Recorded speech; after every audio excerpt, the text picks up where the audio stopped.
Alright, what's up, Dragon Brew? We're taking a look at day 4 of previews for Dusmourn, and I don't think today's going to be as big as the other days, but as always, I'm going to give you my first blush of what I think of these, because I'm looking at them just like you. So let's go hop in. Alright, let's start here with a couple of rooms. So this first one is Funeral Room and Awakening Hall. So Funeral Room says whenever a creature you control dies, each opponent loses a life, you gain a life.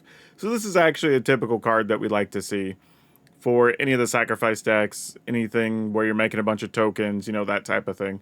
So this obviously goes into a few decks. This is just like the Bastion of Remembrance, all those cards that work like that.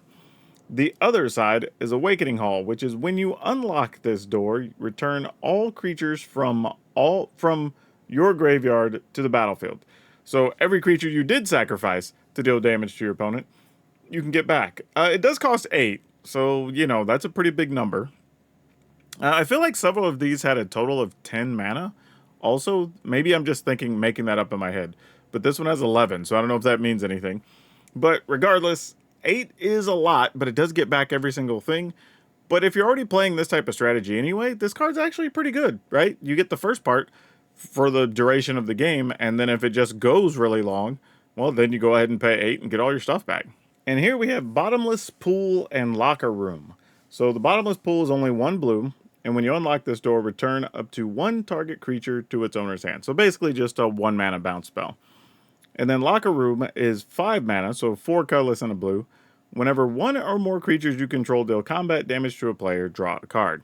I'm kind of into this, mostly because there's some decks that already just want to play a bounce spell. Now, obviously they want to play instant speed bounce spells, but for sorcery speed, but then you get the upside of maybe getting to draw extra cards later, could be worth it. I don't know if it is, honestly. I think having 1 mana instant speed stuff is better, but there could be some uses for this. Alright, getting into the other spells, we have Saw. 2 colorless, artifact equipment. A creature gets +2/+0. Whenever equipped creature attacks, you can sacrifice a permanent other than the creature or Saw. If you do, draw a card. Equip cost is 2. So if you were looking for a way to sacrifice stuff to play with that other room we were just talking about, here's a way to do it, right? When you attack with a creature, you get to sacrifice something else. Oh, the interesting thing is, too, it does say sacrifice a permanent other than this. So it doesn't even have to be a creature. Could be a land, it could be whatever, but it lets you draw another card. Because it doesn't even say non-land permanent. So while on the surface, I generally look at these types of equipments, it's like, it's 2 mana, and then I still have to pay 2. It's like, you're not that excited, but there might be a couple of corner case uses for something like this. All right, next up is Shrewd Storyteller, colorless, a green, a white, so 3 mana, 3/3. It is a survivor. At the beginning of your second main phase, if this is tapped, put a +1/+1 counter on target creature. Yeah, I just don't know. Obviously they don't want to make surviving easy where you can just tap it and do something else. So I still feel like we're waiting for the card that allows you to tap to do something else or pay other costs. Maybe tapped is going to be played alongside saddle or vehicles, maybe. Those would all make reasonable sense. But just as is, this just feels kind of okay. Attack in the Box. That's a cute name. 3 colorless, artifact creature toy. It is a 2/4.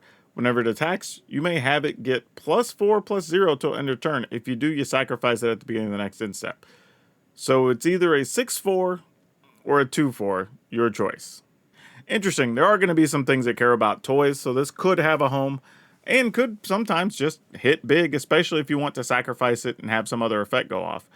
But for now, until we see all the other parts, I have to just list this as okay. And I will say, even if we get all those other things that make this reasonably playable, it likely still only fits in one particular deck right now. Haunted Screen. This was on the picture of the product, but it's 3 colorless for an artifact. It taps for a white or a black. You can pay a life to add any of the other colors, or tap it and pay a life, so you get a green, a blue, or red. And then you can pay 7 total. Put 7 +1/+1 counters on the screen. It becomes a 0/0 spirit creature in addition to its other types activated on it. So basically it'd be a 7/7. This I like, believe it or not. 3 mana. It makes effectively any color. 2 of them don't cost you a life, 3 of them do. But later in the game, you literally just turn... This doesn't even have to be played as a sorcery, actually, now that I'm realizing it. So yeah, you just get a big 7/7. Upside, right? If you're just playing any type of deck that's mid-rangey control, good with playing some artifact ramp mana, like, this might actually be a real card, y'all. Like, it's quirky, but I could see this being a thing. The Cursed Windbreaker. This is the most unintimidating name. 2 colorless and a blue for an artifact equipment. When it enters, manifest dread, then attach the Windbreaker to that creature. Equipped creature has flying, equipped 3. So it's basically give something flying, but you get to automatically give at least 1 free thing flying whenever you play it. Alright, this is more than reasonable. Insidious Fungus. It's a 1/2 creature for 1 green mana. It is a fungus, obviously by the name. You can pay 2 and sacrifice it, and then you choose 1. Destroy an artifact, destroy an enchantment, draw a card, then you may put a land card from your hand onto the battlefield. Tapped. We have the 3/2 for 2 that you can pay 1 and either destroy an artifact, destroy an enchantment, or proliferate after you sacrifice it. So that's probably still better than this. But being able to draw a card in a pinch and possibly ramp yourself is kind of nice. And it is a decent 1-drop. I'm just trying to think about, like, the words on this card are fine. I'm just trying to think about what decks want this. There's something that probably plays like Honest Rutstein, you know, removing stuff from the graveyard like Insidious Roots, whatever. Those types of decks might want this type of card because it's a way to deal with artifacts and enchantments while still having a creature that's cheap that you can keep cycling, you know, which is really good. So yeah, probably in some of those decks would want this. I don't think it's something we're just going to play in a bunch of decks, but for very specific decks, this will be a neat card. Threats around every corner. 3 colorless and a green. When you play it, you manifest dread. So for those you don't know, haven't caught up, manifest dread is look at the top 2 cards, put one of them into play face down as a 2/2, the other into your graveyard. Whenever a face down permanent you control enters, search your library for a basic land card, put it onto the battlefield, tap, then shuffle. Okay, this is kind of cool. So you play it, you get a 2/2 no matter what, and then because you made the 2/2, after this was in play already, you also get to search for a basic land and put it on the battlefield. So yeah, this is a great ramp card, right? You pay 4 mana, you get a land out of your graveyard, and you get a 2/2. Not much to complain about here. Spine Seeker Centipede. That sounds gross. 2 colorless and a green for a 2/1 insect. When it enters, search your library for a basic land card, reveal it, put it into your hand, then shuffle. If you have Delirium, it's a 3/3 and has Vigilance as long as there are 4 or more card types among cards in your graveyard. This is fine. I would play it in limited for sure, right? Later in the game, you get a 3/3 for 3 and get to put a land into your hand. I don't mind that at all. I don't think it has a lot of constructed play spots, but it's a neat design. The Vicious Clown. It is a 2 colorless and a red, 2/3, a clown, obviously. Whenever another creature you control with power 2 or less enters, Vicious Clown gets +2/+0 till end of turn. You know, we've had a lot of variations on this type of card, and I think the best one was Devilish Valet because it had trample, and that didn't even hardly see any play. So I can't expect this is going to see much play either, especially with no built-in trample, menace, whatever. So yeah, it's a fun design. It's got some quirky art, but probably not going to ever play this one. Untimely Malfunction. It's a colorless and a red for an instant where you choose 1. Destroy an artifact. Change the target of a spell or ability with a single target. 1 or 2 target creatures can't block this turn. Ooh, this is interesting because for 2 mana as an instant, we get any of these effects generally. Now we're getting our choice of these effects. So I can't say this is bad because honestly, any deck where you would want any of these options, you definitely just play this card because it gives you 2 other situational options that you don't have to waste slots on, whether that's main deck or sideboard. So yeah, not crazy good, not going to blow your doors off, but it is at least functional and playable. Fear of the Dark. 4 colorless and a black. What's even going on in this artwork? It's like a body with no head, but it's got like weird eyes where the shoulder joints are and a face in the torso. Like, it's not even creepy. It's just weird. Like, I don't even know what's happening.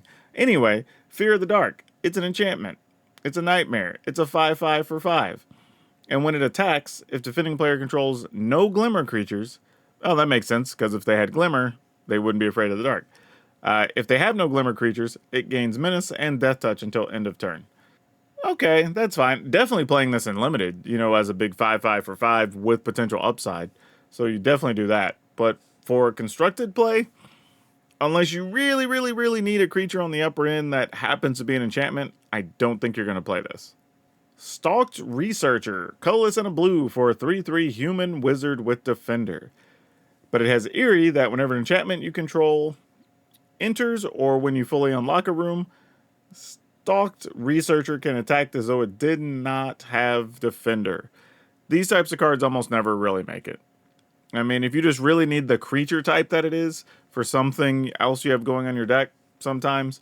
But yeah, this, meh. Trapped in the Screen.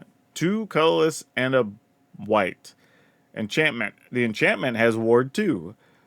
When it enters, exile target artifact, creature, or enchantment opponent controls until this card leaves the battlefield. So basically another Oblivion Ring, whatever. We kind of get one of these every couple of sets. So not much to really see here. Is it playable? Yes. That's kind of it. Savior of the Small. 3 colorless and a white for a 3/4. At the beginning of your second main phase, if it's tapped, return target creature with mana value 3 or less from your graveyard to your hand. This has been at least probably the most unique of the survivors so far. And this is interesting too, because 4 mana isn't crazy, but it's also not nothing. And getting something back every turn could be pretty good. So, yeah, this one's a hard one to judge. The 4 mana might hold it back, but again, we're still waiting for some pieces, I think, to make survivors as a whole really what you want. But it has to be a creature card 3 or less, not a permanent. So that does reduce its functionality at least a little bit. Cult Healer, 2 colorless and a white for a 3/3 human doctor. It has Eerie. And the effect is Cult Healer gains lifelink until end of turn when you have the enchantment enter or you unlock a room. Not crazy about this one. I mean, it's a 3/3 for 3. It's a common. I think you're playing this in limited if you're doing any of the Eerie stuff or door stuff, but probably not that likely in constructed play. This one is Bargaining with Traders. As an additional cost to cast this, it's a red and a colorless, it's an instant. As an additional cost to cast this spell, sacrifice a creature. Enchantment, or pay an additional 2, so it could cost 4. And then this card deals 5 damage to target creature. If that creature would die this turn, exile it instead. So, yeah, this is good, right? Sacrifice a creature, enchantment, or pay 4, basically, and deal 5 to a creature at instant speed. Yeah, this will definitely see some play. Maybe, maybe not. It'd be arguable to see if it's better than Witchstalker's Frenzy. But worst case scenario, you now have a quality replacement once that's no longer standard legal. Balustrade Worm. 3 colorless, green. So 5 mana for a 5/5 worm. It can't be countered. It has trample. It has haste. And Delirium is pay green and 2. Return it from your graveyard to the battlefield with the finality counter on it. Activate that only if there are 4 or more card types among cards in your graveyard and only as a sorcery. This feels solid, right? For a few reasons. One, it's a 5/5 for 5, can't be countered, has trample, haste. Great card, right? But on top of that, if it dies, you're like, great, I'll just pay 4, put it back into play, and you got to deal with it again. Now, when it does come in the battlefield, it has a finality counter, so you can only do it once.